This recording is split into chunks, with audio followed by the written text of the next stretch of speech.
All right, well, I think we'll go ahead and get started. And actually, before Lori puts the slides up, the first slide is welcome and introductions. And since we can see each other a little bit better, I think we'll do the introductions before we bring the slides up. So I'm going to just introduce myself and then I'll call your name. And if you do a quick introduction, that would be great. So I'm John Nowak. I'm the co-executive director of CHIP. And Dunya, you mind going next? I'm Dunya. I do population health work at the hospital. And Heidi? Heidi Eisenhour, County Commissioner, District 2. Lori? A recent appointment, a recent Irondale Road detachment for the Sheriff's Office. I'm just waiting on my hat. And I'm Lori Fleming, co-executive director for CHIP. Case? Yeah, Case Golf, one of the public hospital district commissioners, and I'm still trying to get my footing and find out where I can be most useful in which of the CHIP groups. And Sheriff Knoll? Joe Knoll, Jefferson County Sheriff, and I wanted to make that announcement, Heidi. We've turned her house into a Irondale detachment because there's been speeders on Irondale Road. And she's gonna get a ticket book and a hat, and there'll be no more speeding. And Alyssa? Hi, Alyssa Rodriguez. I'm an administrative assistant at Jefferson. I think your mic is up. And I was just eating, so I apologize. Administrative assistant at Jefferson Healthcare. And Anna? Anna McHenry, staff the 1/10 of 1% Behavioral Health Committee and the DD programs. Thank you. Thanks, Anna. All right, Lori, you mind putting the slides up?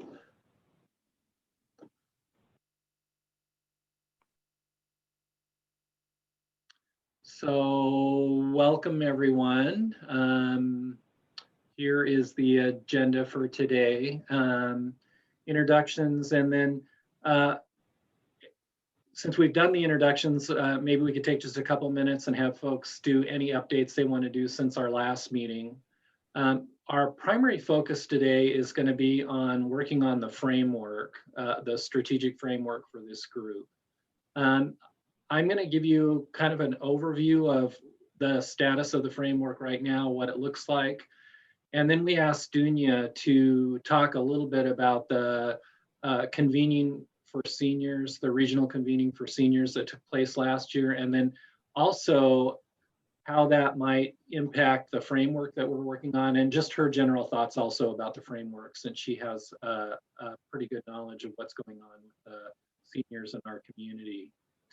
And then Lori and I just want to take a minute at the end of the framework discussion to talk about kind of where we are in this process of developing the framework and how that fits within the entire CHIP plan and strategy. And then I think some of you know that I have an impending retirement and how that might affect the work that we're doing.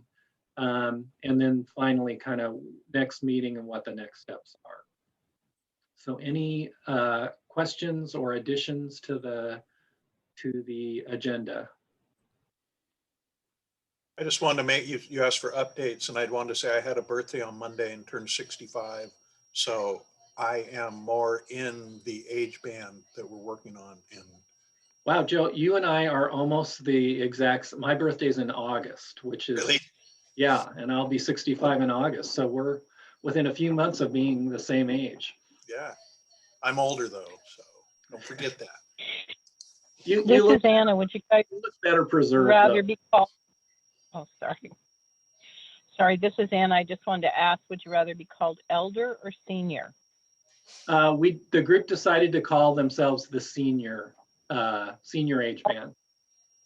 No, I was wondering about the sheriff. Oh, He was called elder. I haven't got that far yet. I'm still getting over the shock, but And I guess, John, we'll see you back at the end of August, because there'll be no excuse for your not being in this age band group. good point, Case. You can be our study model that we study. You're a little ahead of me. Maybe we should use you. Okay, so we're going to look at the current status of the framework and just kind of an overall reminder about that, you know, the goal is for this group to complete this strategic framework.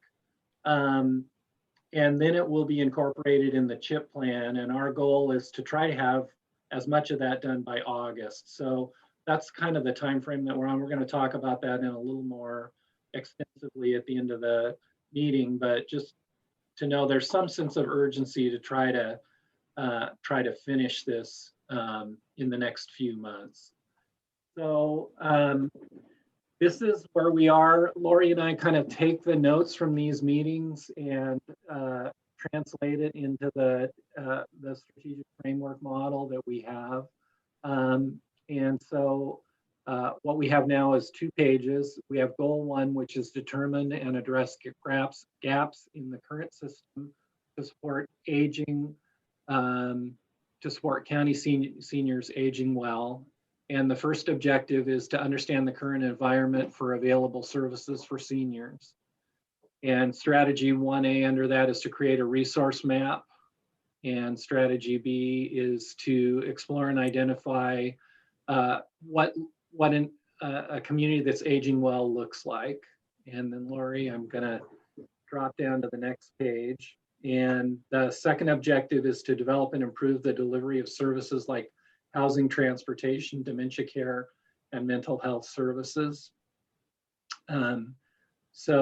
Strategy 2A is ensure that senior housing is addressed in our community. And strategy 2B is to work with Jefferson Transit to improve senior transportation where gaps exist. And the third strategy is to identify and pursue funding to improve dementia services in Jefferson County. And Lori, I think that's it right now, right? We just have those 2 pages. Yeah, she's nodding her head.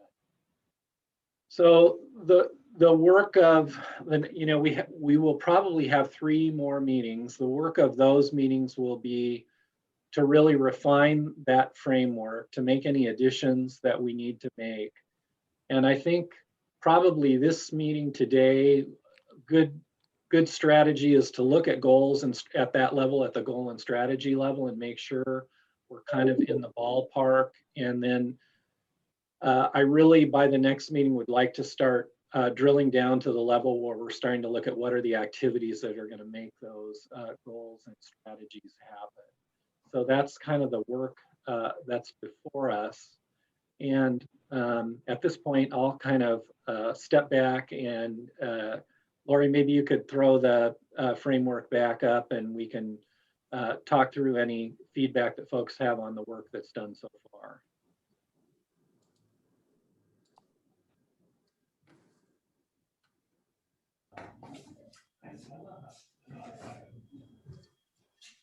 Is that visible, John? It is. Thanks, Lori.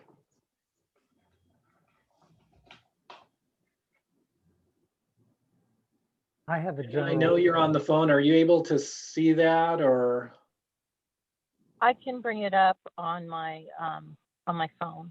Okay. The slides. Thank you. It's probably pretty tiny, but. I have a general process question. This may be very fundamental.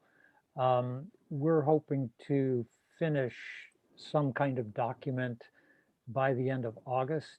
Then it gets incorporated into a new CHIP.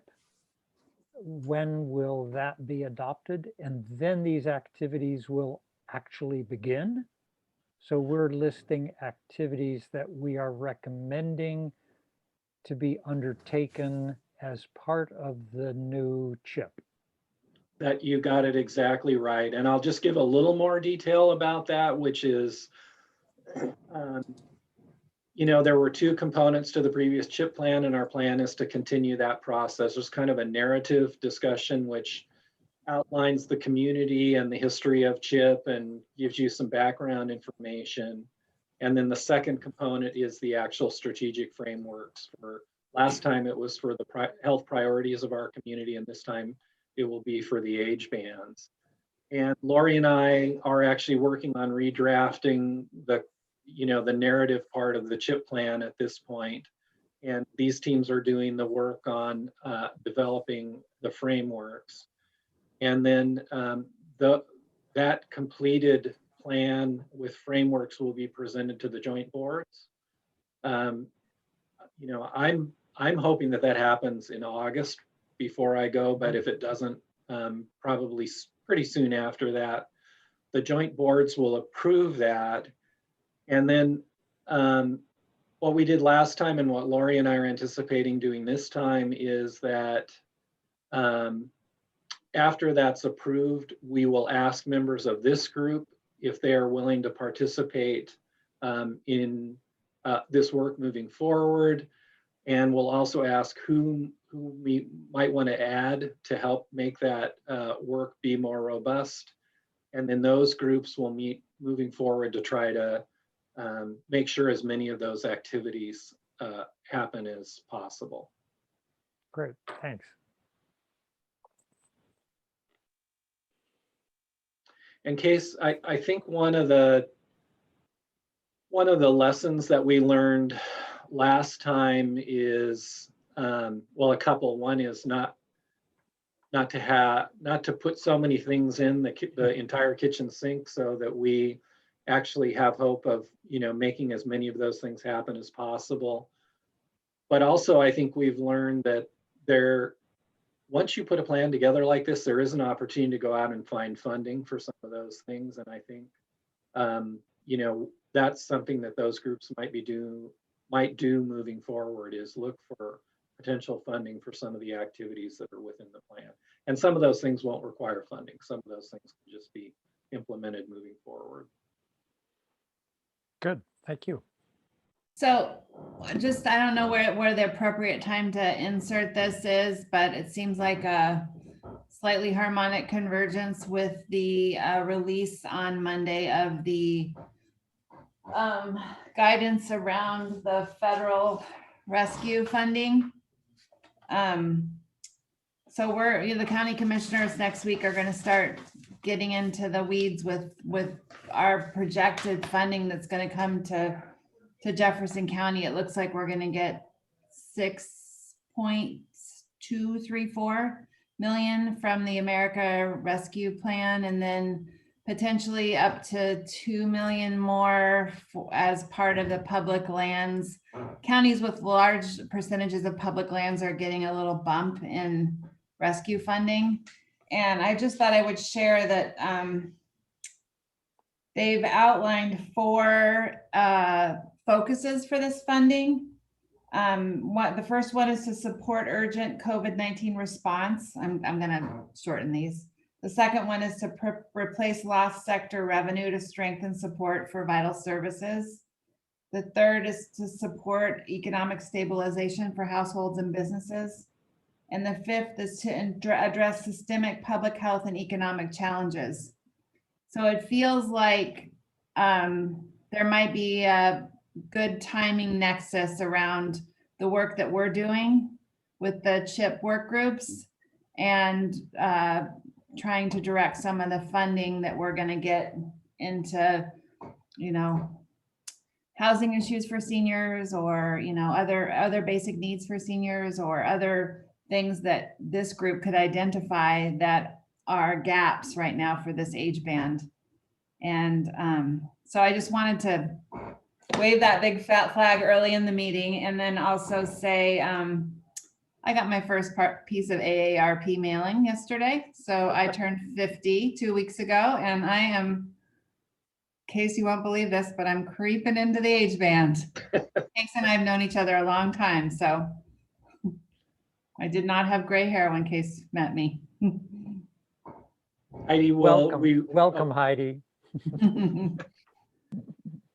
Really appreciate that update, and something that Lori and I have been really trying to do is stay abreast of the activities that are going on with previous CARES funding and the ICC groups that have been meeting. And I participated in one of those groups, and stayed pretty much in touch. And then Lori and I also crosswalked the initial ICC document about plan for remediation of COVID issues with CHIP and tried to look at where there's opportunities for us to work collaboratively. So I think that can be a little bit of a guide moving forward, but I also totally agree with you. And one of the cool things about the CHIP plan is for, you know, governmental planners like you and Case and Sheriff Knoll, there's a roadmap there that you can go look at when you're trying to, you know, parse through all the information you're getting about what the priorities for the community should be in terms of health. So it's not perfect, but it's at least a, you know, a guidepost to look at. So Yeah, that's great. yeah, Sheriff Knoll. Yeah, I don't know if this is the time to say this or not. I don't remember if I did before either, because I am 65 now. But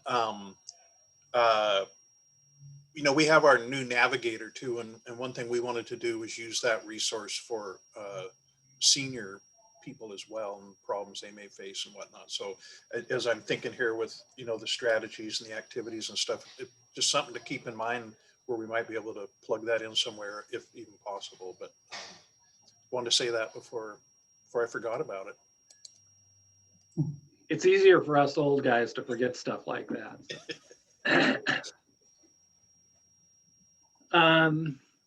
Okay, you know, Dunya, it might be a good time for you to do your little discussion, and then we could kind of end up with what other additions we might want to make to the framework, you know, after, based on your thoughts and other people's thoughts at the end of that discussion. So if you're ready to go. Oh, I'm ready. Okay. I don't typically use Zoom. You guys are seeing my screen, right? And you are only seeing a PowerPoint? Yeah. Okay, yes. good. All right. That's good news. Okay, stop for a second. Sorry. I have to know this. You can't see your screen, is that right? No, no, I can't. I don't know what I'm sharing. You just see you don't even see your slide? No, I see my slides, but I don't know exactly what you guys are seeing. And so if it were my calendar, you'd all be terrified. But if you're seeing my slides, we're good. Yeah, and I just to say I've been in that situation a couple of times, and I click the slide on, and I'm like, oh no, I can't see anybody. And I just want to make sure that wasn't just happening to me. So no, that's part of the course, I guess. Yeah. Okay, thank you for letting me interrupt. Totally. And I don't remember, Keith, did you attend our regional convening it was not last October, it was 2 Octobers ago. But if not, that's totally fine. It was an entire day that we spent with many people from Jefferson, as well as Mason, Whidbey, Clallam, and a couple of people from Grays Harbor counties to talk about elders in rural communities. And we really framed it around the mind, body, and soul. And I'm a fast talker anyway, and we're going to see if I can beat my record and get through this really quickly so we can actually have a conversation about it. It was an entire day.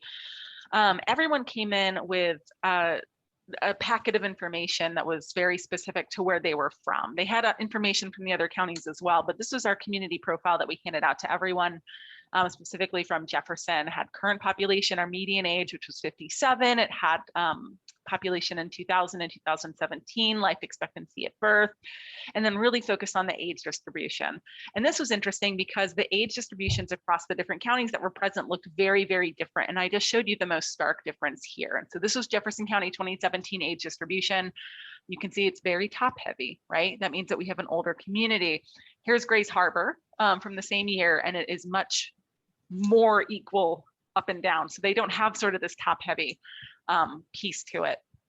And so everyone got this background information to sort of say, all right, we're level setting, so we all have the same info going forward. And from there, we had multiple presentations that if you have time, I think that they're all on the website that I sent you guys last time that we met.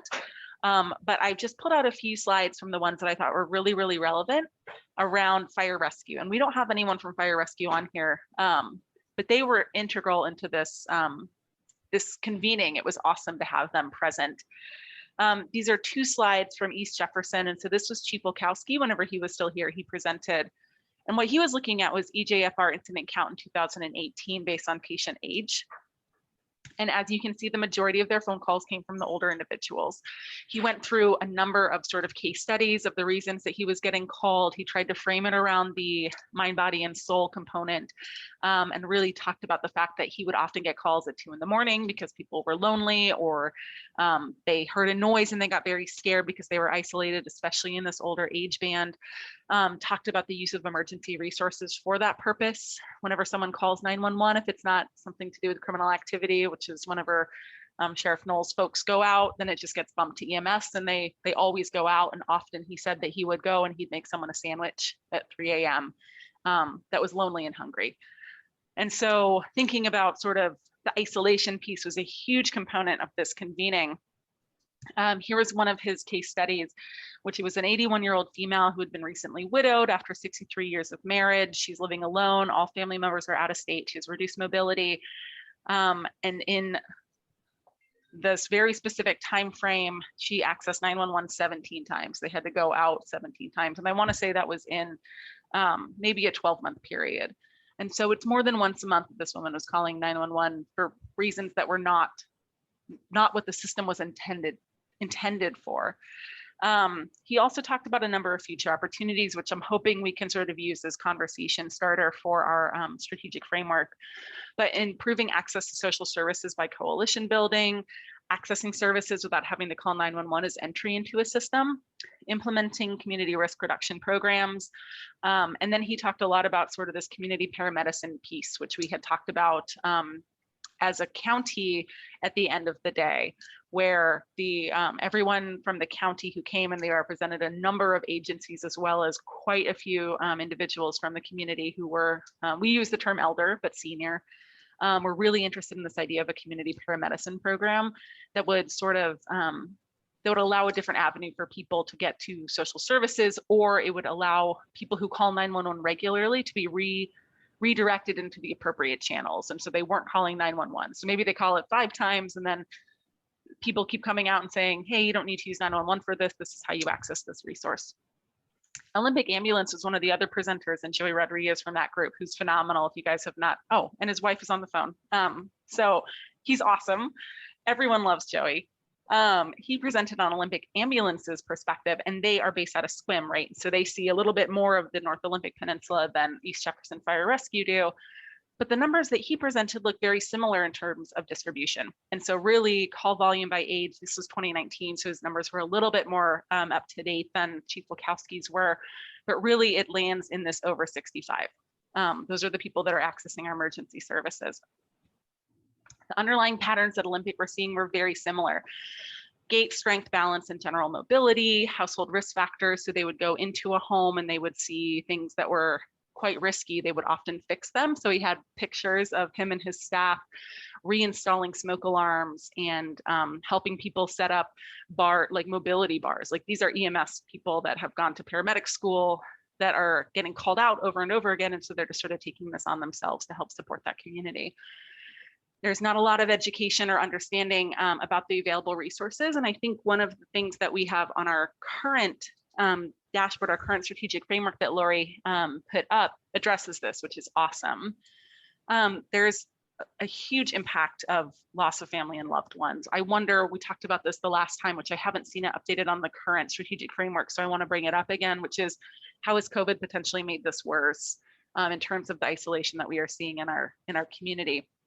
Another thing that we haven't talked about yet, but I think I would love to have at least a brief conversation about, is empathy exhaustion, or the lack of a respite system that we have for caregivers. I wish Laura was on this call from O3A, because they do a ton around this, but really understanding the resources for that and understanding if they need to be bolstered or better advertised, or what that could look like. We talked a lot about memory loss. We talked a lot about memory loss as part of the Olympic Medical Center presentation on their healthy aging hospital work, which was a huge component to that. And then lastly, the things that they're seeing are stress and anxiety over finances for our elders. And so this goes into the social determinants and making sure that people are being taken care of into their old age. And I just wanted to show you guys, we had someone who was an illustrator taking notes simultaneously while people were presenting. Can you see this? No, can you just see my presentation? Yep. How do I change this? How do I not? New share. Oh, just wait. There we go. Now? Okay. Oh, wow. So she was doing this in real time. Her name was, first of all, it was Rio Holiday, which is like the coolest name ever. And she was just phenomenal. And so while people were presenting, she was doing this project. There was a woman who presented, our keynote speaker, around photo voice, looking at the data. They talked about home health and safety. They talked about the way that we view aging, being sort of deviant, and then how do you get around some of the stigmas around sex with aging. They talked about social connections. It was an incredible way to take notes literally during. It was awesome. She reviewed the healthy aging framework, which is what OMC had presented on, and that's the 4 M's. It's mentation, mobility, medication, and what matters. And so this mentation is really about the Alzheimer's and dementia. Mobility is around gait, which is one thing that Joey Rodriguez brought up. The medication and the number of older individuals who are on many drugs and how we manage all of those and how that actually impacts mobility and mentation. And then also what matters. And we had Tammy Tarsa from Jefferson Healthcare present on, she is executive director of our home health and hospice programs. And she presented on how do you have these conversations so that you have a good death. How do we have that conversation? How do we get past this fear that we have in our country of dying? And so Rio took these notes as well. And then the last one was around the experiences of first responders. And so East Jefferson Fire Rescue, Olympic Ambulance, the partnerships with Central Mason, and then talked about that community paramedicine piece. And so if you haven't had a chance to look at these in depth, there's a ton of information on them. But it was an awesome day. It was really filled up my tank, I think, for a while. It was a lot of work to get there. But I would really like to then now sort of have a conversation. I think I took a little bit longer than what I told John and Lori, but I want to have a conversation around some of the isolation piece, some of maybe what our emergency responders have seen, because in a lot of ways, they're the canary in the coal mine for some of the things that we could potentially address through this framework. And I don't know if it makes more sense to pull up those 2 slides that Chief Faulx and Joey had, or if we should look at the framework. What makes more sense? Was that fast enough? I talk fast enough? You were awesome. That was a lot of information in a short time, but it was really wonderful. Maybe we should pull up the frameworks for just a minute to remind ourselves what's on those and then go back to your slides and see where the gaps are. Does that seem okay? Yeah, it's perfect.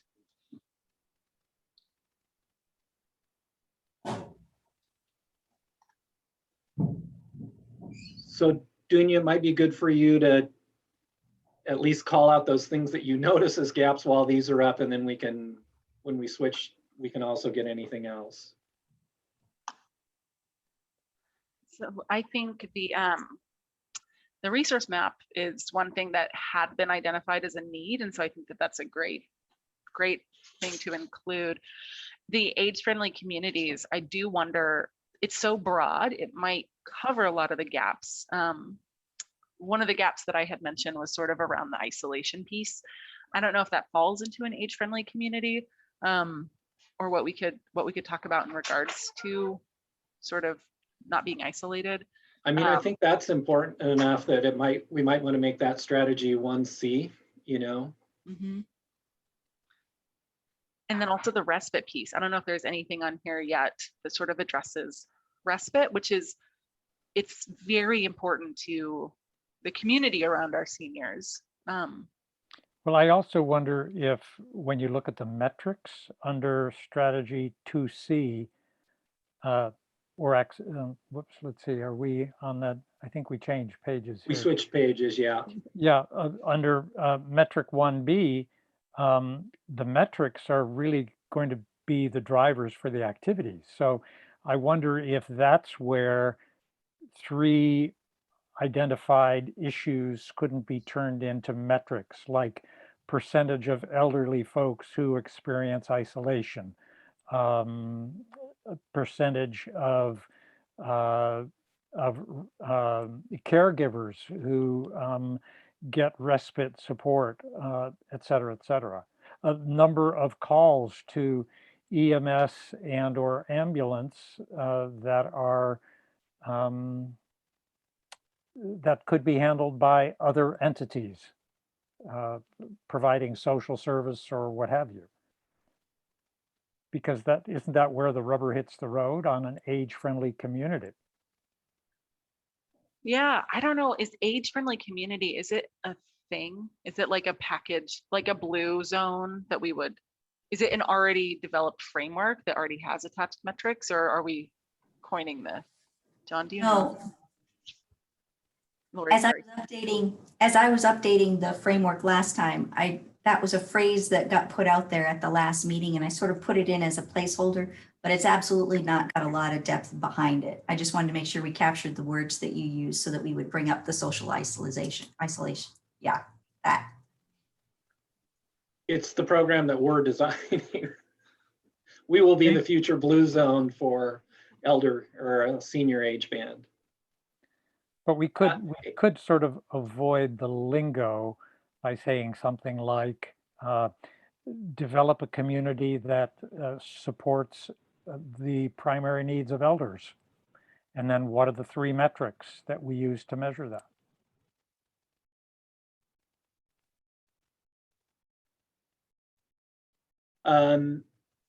I like that idea, Case. The social isolation may be so important that it should stand on its own. I'm not sure what others think, but I think that is it. And I think, Dunya,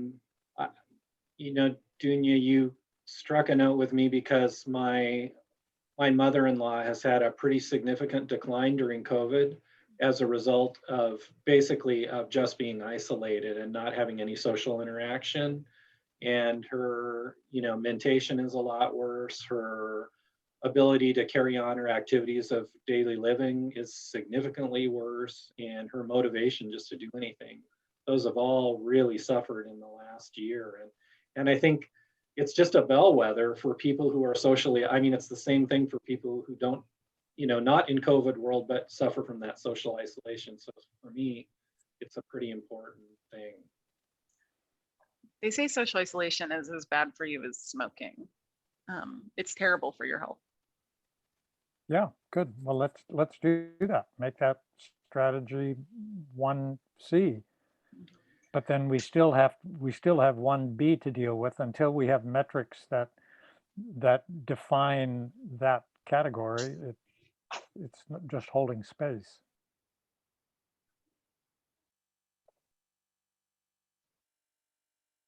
The metrics are meant to help identify what composes an age-friendly community, though. That's what we're talking about metrics for, right? It's for me, it's also a measure, how do we know if we're successful if the activities have actually moved the dial? So it's what's the tool that we're going to use to evaluate our success in terms of that strategy. And are there things that you all have been doing in the past that you would consider metrics of things we could measure to see if we're improving? The previous CHIP plan had each strategy and goal had a metric associated with it so that we could use that for evaluation. And it's my hope that we're able to do that again, because I think it does help you to kind of keep your eyes on the ball. But I think I think you have to get the strategies and goals clearly defined before you can, put the metrics in there, because you want to make sure you're measuring the right thing.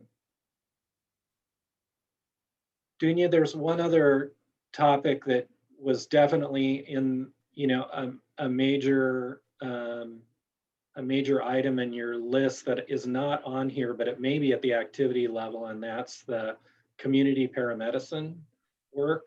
And I'm not sure, can you give us an update? Because I'm not sure where that work is, or kind of what I know there's been some planning that's been done, but I don't know if any of the implementation has taken place.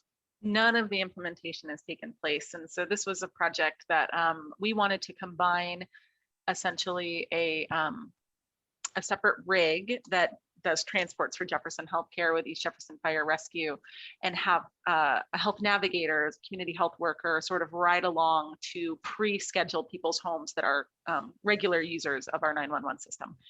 And the idea would be that that would sort of be an entry point to the appropriate resources instead of calling 911 over and over again. But really sort of that partnership. We had the initial team meetings with the actual paramedics, EMTs, and community health workers in February of 2020. And then as soon as COVID hit, everything stopped. Since Chief Wilkowski went back to the east side, it has not restarted. I don't know Chief Black's interest in this initiative, which is unfortunate, because I think it'd be a great opportunity. You know, they're doing it in Clallam right now. They have one community paramedic who presented as part of the first responder presentation, and his name is Dan Montana, and he's exactly as his name sounds. Like, he's just awesome. He does literally everything to try to keep people out of the ER. And so it's something we could potentially explore further. Yeah, I think I would just want someone from the first responder community outside of the sheriff's department to be on the call to sort of, so also have some buy-in.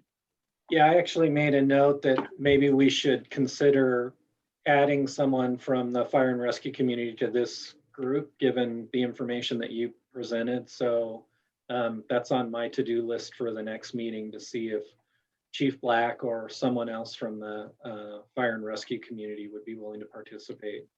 Because it sounds like they definitely have a stake in the, you know, in the care of elders. What if we had strategy 1B then be something as simple as reduce the number of 911 calls that are better served with other resources.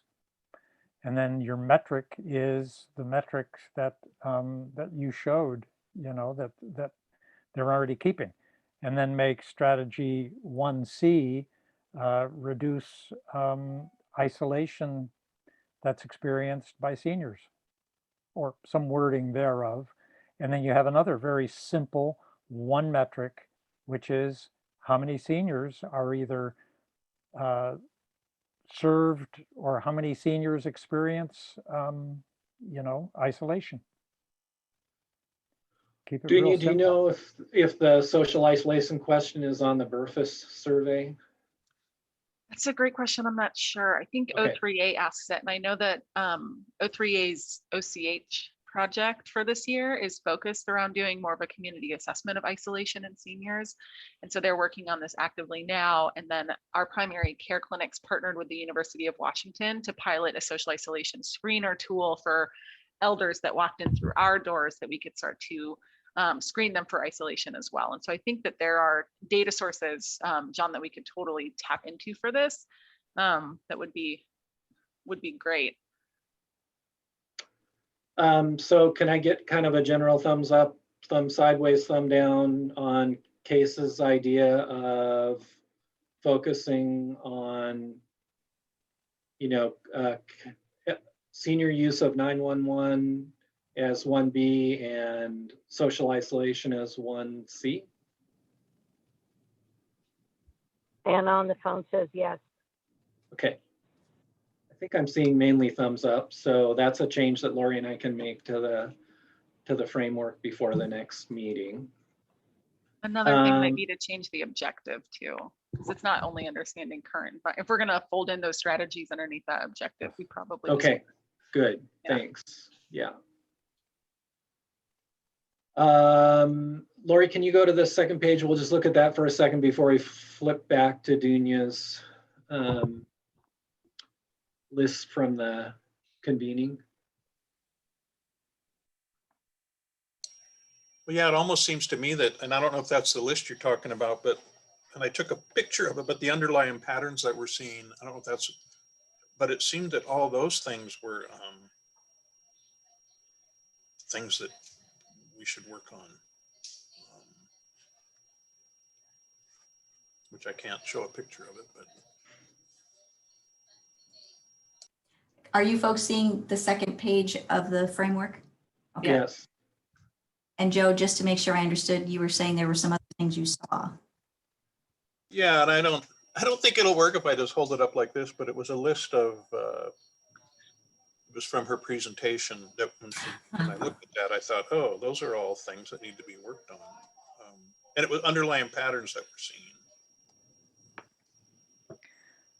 The only thing that I would say here is that the objective includes the term mental health services, and none of our strategies deal with mental health. They deal with housing, transportation, and dementia care. That's a great observation, Case. I think that's an easy add for us. And I do know that there are significant issues for, related to mental health for our elder senior community. So I think it's important to keep that in there. So I think we need to change the objective to include that. Well, the objective has it. It's just that there's no strategy. I linked see, to it. no strategy related to it. Okay. Right. So pick And I a, wonder if we make the objective more broad potentially, so then we can add other strategies. As we get to the strategy level, I'm thinking what the hospital wants to work on in terms of our elder population and some of the things that we've started conversations around, especially with Dr. Mattern's role with the palliative care and all of those programs. And I don't want to have a objective list that's like, and palliative care and expand home health. It where it just gets super long. Yeah. So that might be a different way of going about it. So then we can fold, depending on the people sitting at the table saying, this is in my strategic plan for the next 3 years, right? Because that's how we ended up with 2B, which Jefferson Transit is like committed to doing this anyway. And so let's track it and put support behind them as a community. I don't know what O3A is working on, but they might have stuff that they're expanding on here that they could eventually add to. So that might be a different option. Totally agree, Dunya, and we can make that objective more general, and then that allows us some freedom to go, to add things underneath that. Dunya, do you want to show the slide that you with the activities that you had, and we can see how many of those are covered? Yeah. So I added the ones that Chief Wilkowski had in his sort of future opportunities presentation here at the bottom, but I think, Joe, this is what you were looking at here at the top. Yeah, that is it.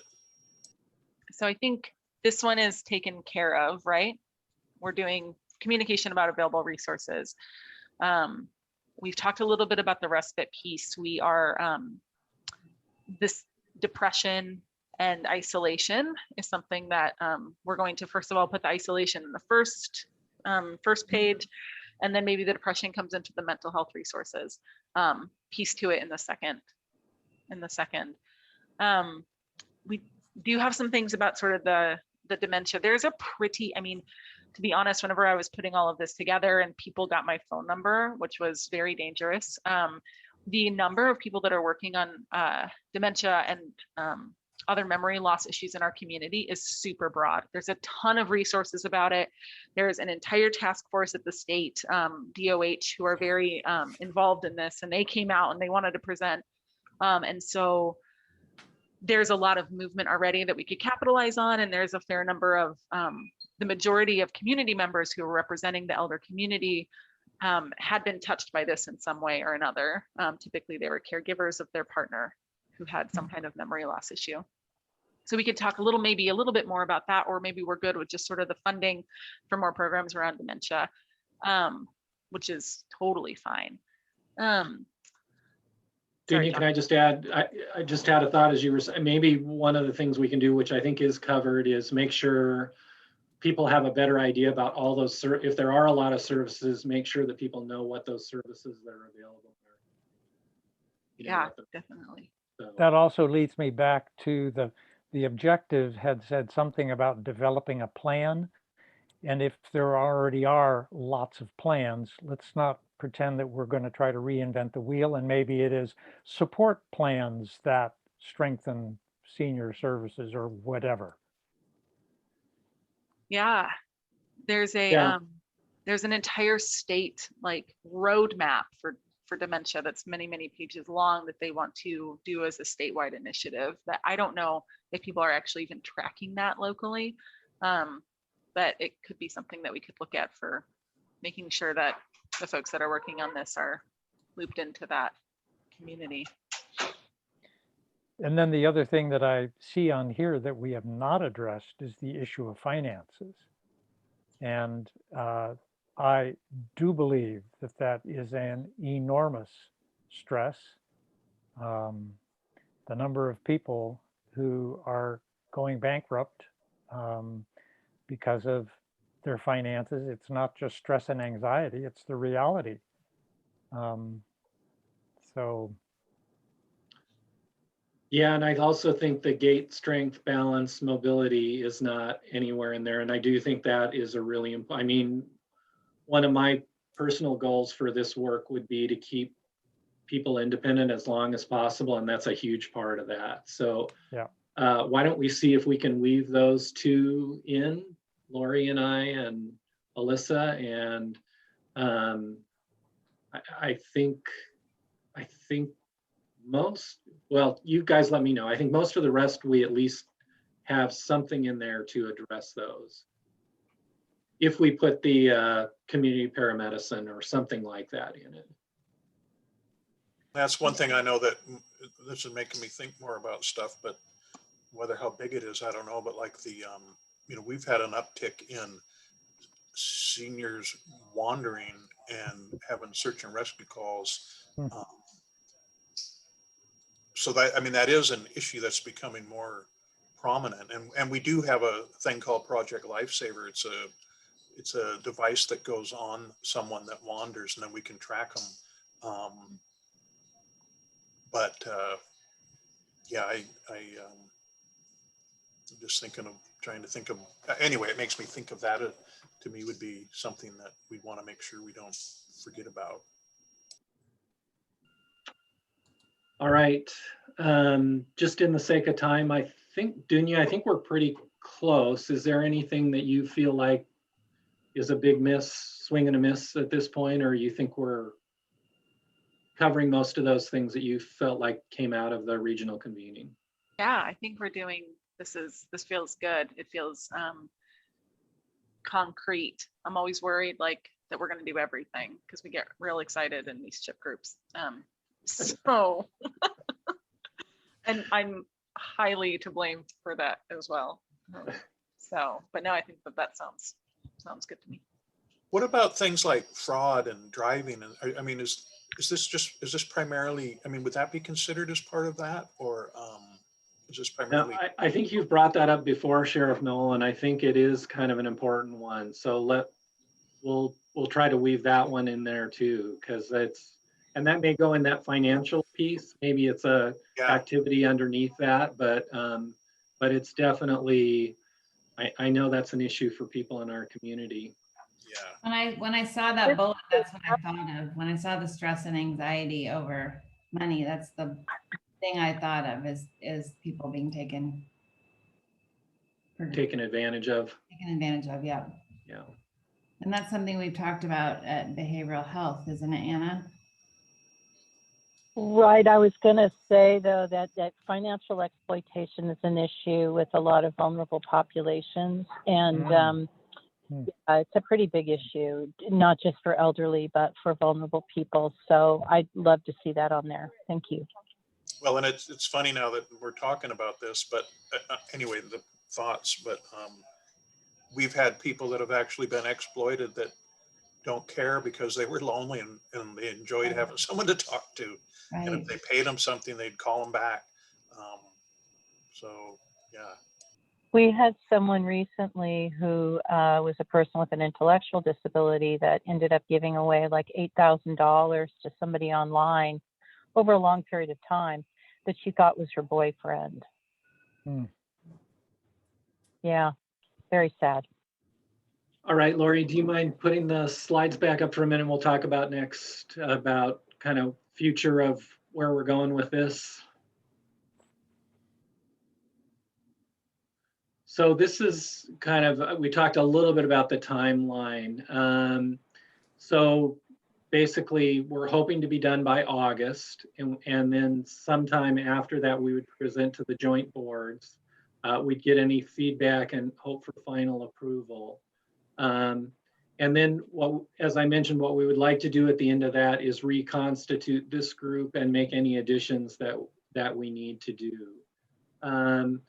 And you know, just at a high level too, Lori's most of Lori's time is spent doing the HRSA grant that we received, and so it's kind of been my assignment to do this age band work. And since I'm leaving in August, and it's a little bit unclear what's going to happen in terms of my replacement, we're just going to have to wait and see how that turns out before we figure out what happens when we pick this back up, you know, on the other side of the approval of the entire CHIP plan. I mean, I'm hoping that I just get replaced and that work can just go on, but we'll just have to see how that all kind of turns out. And there's nothing to say that once the plan is approved, that if this group wanted to continue to meet and do work, that couldn't happen without my facilitation or Lori's facilitation. But just kind of wanted to try to be transparent with you about that. Any questions about that? I don't know if you can be replaced. Oh, I think anybody can be replaced. I would only say, like, in the intervening weeks and months, as we find out more and read the 200 pages of guidance about the ARP, who should I coordinate with, Lori or John, or as probably me between now and August, but I would say just send stuff to both Lori and I. We both kind of back each other up, and you know, we almost always discuss that stuff together anyway. So okay, just yep. as the commissioners come together and start. Yeah, and I think I think not that we have a huge amount of capacity, but I think Lori and I have our fingers in a lot of the pies about what's going on in the community, and as you guys are thinking that through, we might be able to be helpful. Yeah, as you're trying to decide. Yeah. Yep. Yeah. The Go ahead, the slides that Dunya presented, could you show me the link or send me the link as to what the easiest way for someone who doesn't navigate links all that well can access that information? Yep. Including the diagrams. I mean, that's those were amazing. Yeah.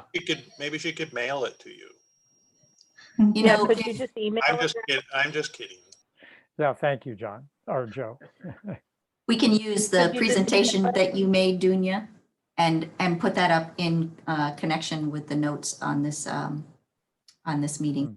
That would be great. For all of the presenters' presentations to be uploaded then, just because I stole slides from them, just to sort of give you guys a really high level, I would want their work to be up there in full. I think we might have a link to your slides to the regional convening already. So we can maybe upload those to the notes. Okay. If that's okay. Yeah. I stole their information. Yeah, so. that's fine. Yes, and it would be useful to have the summary that you gave just for the quick.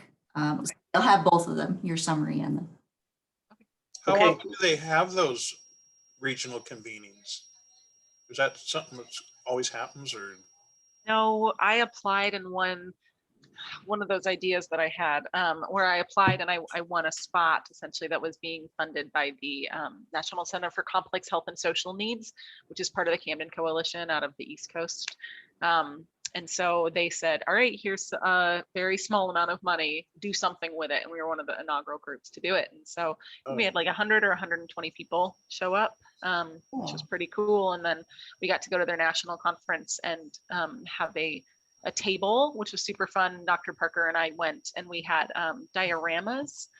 And we also had a giant die that people would roll, and then we would tell them a story about something, and then, or they had to tell us a story about social needs or complex health. And so it was probably the most fun that I've had in a while. So It was Dunya cool. did a huge amount of work to make that happen. It was really an impressive effort. So really, really amazing. So You know- Lori, our next meeting, can you just either pull up that Yes. slide or just read it? The next meeting happens on June 9th from 1 to 2. It's the same time slot every time. One of the things I was thinking, John, is that we could work through all of the feedback that we've gotten in here, create a framework, and then I think it would be really useful to send it out to this group, and maybe we'll set up a call with as many of you as will take our call to look at it closely together before we come back to the next meeting, so that it really has progressed to a point that we are able to be really productive at the next meeting. And I think as I mentioned at a high level, what we'd like to do is by the end of the next meeting, have the goals and strategies, goals and objectives pretty well defined. And then, you know, in the following meetings, we'd get to the level of strategies and activities. And I may have switched a couple of those around, but I think you get where I'm going. So I have to go to another meeting, you guys. okay. I'm sorry. Thanks, Heidi. Hey, We'll see you in a month. hey, John, Yeah. John, Yes, and sir. I just want to say that the Accessible Community Advisory Committee has a community forum happening next Monday for an hour and 15 minutes, where we're asking the community for ideas for other grant projects on anything to do with disability access, and that can be physical barriers or educational materials that are needed from anyone who's blind, deaf, has a mental health issue or a physical disability. And I know that you're on that email list, John, but I'd appreciate it if we could send it out to some of your, to your and Lori, some of your subgroups. Okay. We can do that. I'll resend it to you if you need me to. Yeah, why don't you do that, just so it gets to the top of my list. Got it. All right. Thank you. Well, thank you all for participating today, and appreciate all your feedback. And, you know, as I've said a few times, given the number of seniors in our community, I think this work is hugely important, and I'm really glad that we're starting to tackle it. So, all right. Yeah, All right. it was Thanks, a pleasure. guys.